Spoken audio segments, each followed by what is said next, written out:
Hi, I'm Chris Murphy, and the goal of this video is to teach you to calculate the focal length of a converging system.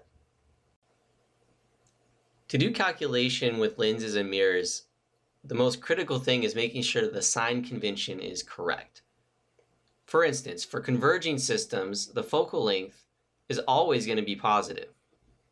And although this is covered in more detail in another video you can check out, as a review, a convex lens is going to be converging, and their focal lengths would be right here and here. Converging mirrors, on the other hand, are going to be concave in shape and have one focal length.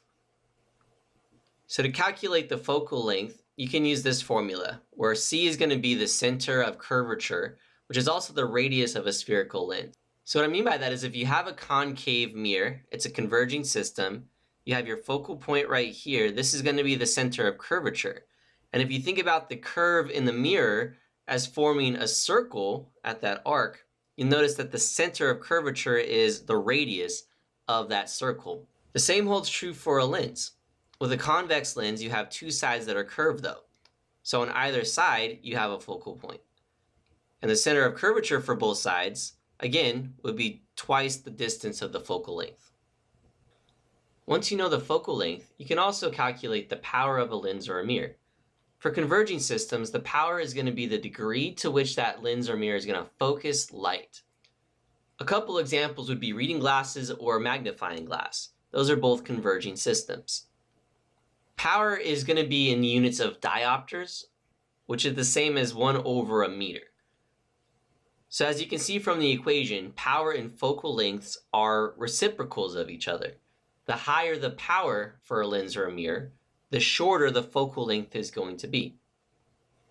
So now to apply those concepts to a couple of questions. First up, we have a spherical mirror with the center of curvature at 40 centimeters, and you want to calculate the focal length. So we have a spherical mirror and we have our center of curvature at 40. And if you remember the equation, focal length is going to be half the distance to the center of curvature, which means 40 is our center of curvature, half of that would be 20. And now one more question to apply what's been covered. Reading glasses or converging lenses have positive power in the prescription. If a person buys a pair of reading glasses with a power of 3 diopters, what is the focal length of the lenses in the glasses? So we're given power is equal to 3 diopters, which is the same as a meter to the negative 1.